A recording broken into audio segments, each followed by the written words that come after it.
Poso maoni wiak, waiwanan kitana ni mua e yoski piataya posnotaman e yum MITW Podcast.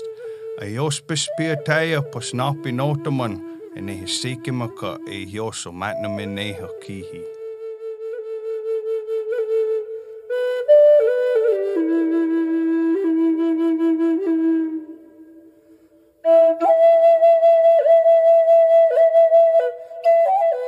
Welcome to the Menominee Indian Tribe of Wisconsin podcast. On episode 12, Stress and Wellness PSA, we have Drew Lacefield, a licensed counselor serving as employee support for the Menominee Indian Tribe of Wisconsin. Poso. This is Drew Lacefield, a licensed professional counselor currently serving as employee support for the Menominee Indian Tribe of Wisconsin. This podcast is intended to provide education and support during the current crisis, but is not a substitute for diagnosis or treatment. Please seek additional support if needed. Currently, we are all under a lot of stress, and there are a few things to understand about what stress can do to the body. As stress increases, the body responds with a fight, flight, freeze, or collapse response. There are different types of stress ranging from healthy to not so healthy. Eustress is fun and exciting. It's an energizing stress. It occurs when you're watching a baseball game, a basketball game, a football game, and your favorite team either wins or loses. Following the game, you're able to normalize and go back to your regular routine. Acute stress is a short-term stress. It includes day-to-day stress that you would normally have occur when you are trying to maintain your regular lifestyle. So it includes just the drive to work if there's traffic, or it includes getting the kids ready and on the way to school, making sure that they don't miss the bus. Episodic acute stress is an acute stress that runs rampant. It includes the daily routine that ends up being a life of chaos. So this means that day after day after day, the kids are running late. They can't find their shoes. They can't find their homework.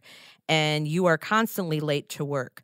So you're living in a routine that is continuing over and over and over again. Chronic stress is never ending and it's inescapable. And that is a long-term and debilitating stress. It includes living in a life of poverty, a dysfunctional family, includes career frustration and unhappiness, maybe a volatile workplace, includes living in a war zone or an unhappy marriage, relationship, or even a domestic violence circumstance.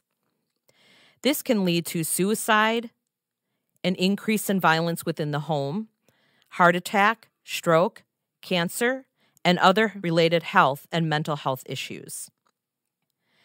The fight, flight, or collapse response includes the increase in adrenaline and cortisol, which is the burst of energy and strength. The perceived threat leaves, and we return to a normal function. We're able to normalize and bounce back from this. When we continue to do this day after day after day, it becomes prolonged. It's tiring, it's mentally draining, it can cause irritability and anger, anxiety and depression, increased blood sugar, digestion issues, joint and muscle flare-ups, heart issues, memory issues, an increase in hypervigilance, and also immune system issues, including autoimmune disorders. Those with chronic issues, especially PTSD, deal with this on a continuous basis. At this point, nothing feels safe, often not even the safety of home.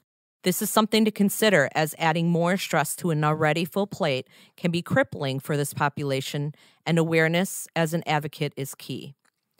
At this time, we have stressors that can be very overwhelming. The fear of the unknown, financial burdens, worry for ourselves and others, and all in response to an invisible threat.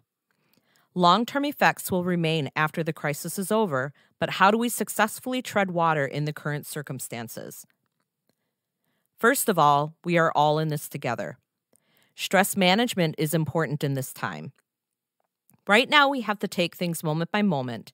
If today is difficult, tomorrow may not be so difficult. So remember to be kind to yourself as you are trying your best to cope in circumstances that are not normal. Emotional intelligence is a term that describes the ability for one to manage themselves and their relationships effectively. This is a prime circumstance for us to be able to reflect on ourselves and our level of emotional intelligence.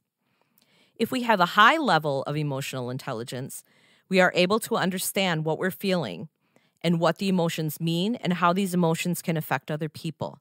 This also means having the ability to identify your personal strengths and how these can benefit you in crisis. There are 4 components to this: self-awareness, self-management, social awareness, and social skills.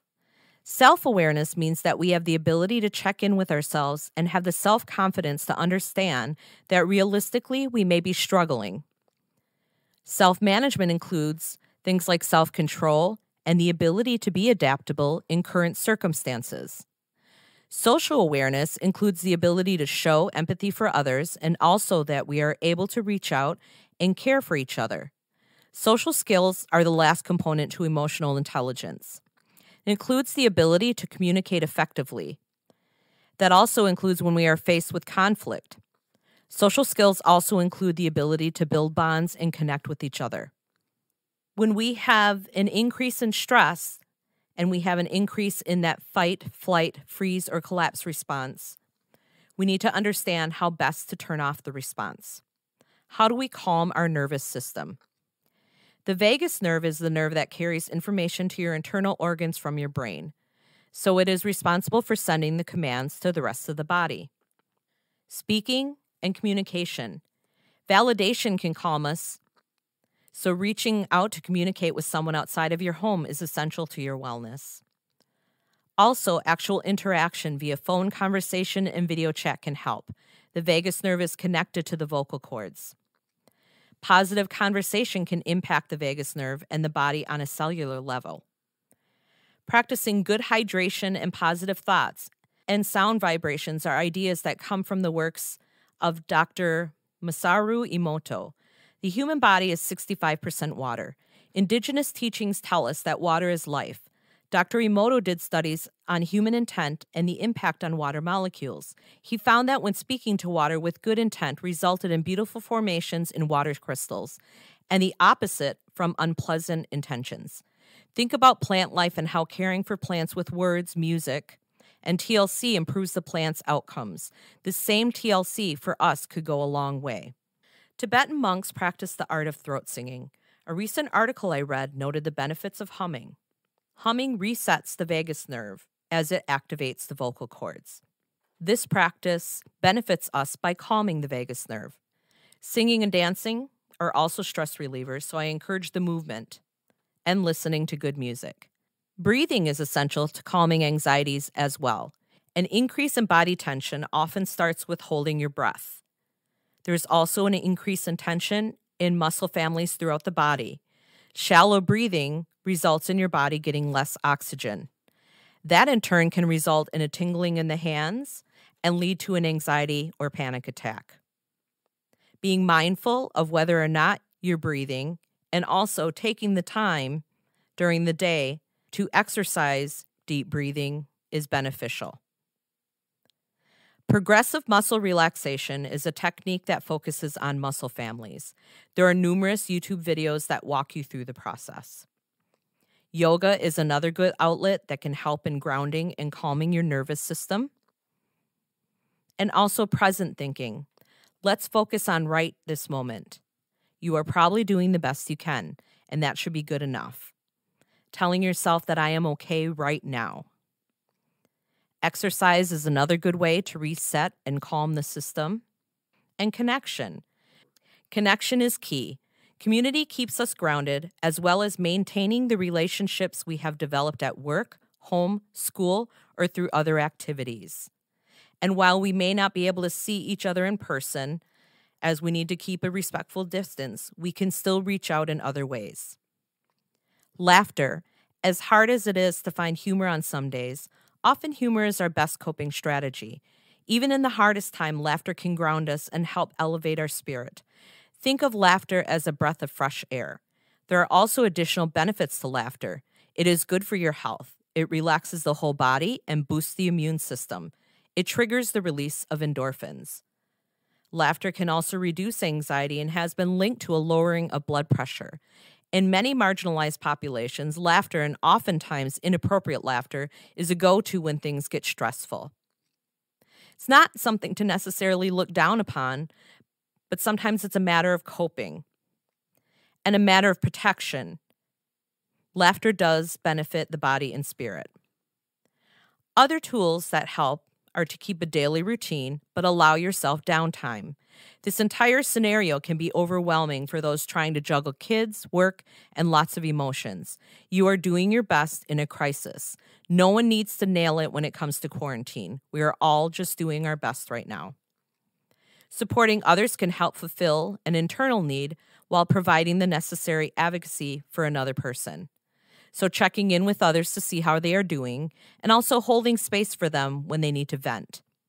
Listening and validating without judgment, criticism, and sparing too many suggestions. Sometimes it's best to just listen. Building a connected relationship.